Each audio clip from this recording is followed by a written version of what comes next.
જય માતાજી મિત્રો, આજે આપણે એક ઓટોમેટિક લેમ્પ લાવ્યા છીએ જે ચોમાસામાં કામ લાગે. આપણે તો લાઇટ વહી જાય એટલે ચાલુ થઈ જાય, લાઇટ આવે એટલે ઓટોમેટિક બંધ થઈ જાય. તો એનું આપણે આજે અનબોક્સિંગ કરવાનું છે. તો બન્યા રહેજો વિડીયોમાં. તો તમને આજે લેમ્પનું આપણે અનબોક્સિંગ કરીને તમને બતાવવાનું છે કઈ રીતનો છે. તો ચાલુ રહેજો. આજે આપણે આ લેમ્પ લાવ્યા છીએ ઓનલાઈન, જે આપણે ઓટોમેટિક લાઇટ જાય એટલે ચાલુ થઈ જાય. ને લાઇટ તમારે આ ચાર્જિંગ વાળો આવે, ઇન્વર્ટર લેમ્પ કહેવાય, એ આપણે આજે લાવ્યા છીએ નવો. તો આપણે આજે જોવાનું અને ટેસ્ટિંગ કરવાની છે કે એમાં લાઇટ જાય એટલે ચાલુ થાય કે નથી થતો. તો ચાલો તમને બતાવીએ.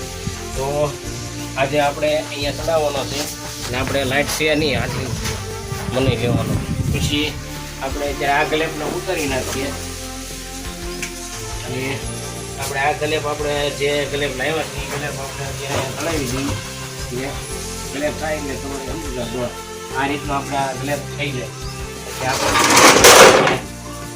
લાઇટ છે, આ લાઇટ વહી જાય એટલે આ લેમ્પ શરૂ થઈ જાય અને લાઇટ આવી જાય એટલે બંધ થઈ જાય. તો ચાલો આપણે તમને સ્વિચ બતાવી દઉં કે જે આ સ્વિચ છે એ આપણે લાઇટની ચાલુ રાખવાની છે. એટલે લાઇટ વહી જાય એટલે ગ્લેપ ઓટોમેટિક ચાલુ થઈ જાય અને આ સ્વિચ તમે બંધ કરજો એટલે બંધ થઈ જાય. એટલે સ્વિચ દે આપણે આ સ્વિચ દે આમ ચાલુ રાખવાની, એટલે ગમે ત્યારે લાઇટ વહી જાય એટલે ઓટોમેટિક ચાલુ થઈ જાય અને ઓટોમેટિક બંધ પણ થઈ જાય. લાઇટ આવે એટલે આ ગ્લેપ ઓટોમેટિક શરૂ રહેશે અને લાઇટ વહી જાય એટલે ચાલુ થઈ જાય. એટલે આમાં પછી ચાર્જિંગ થઈ જાય.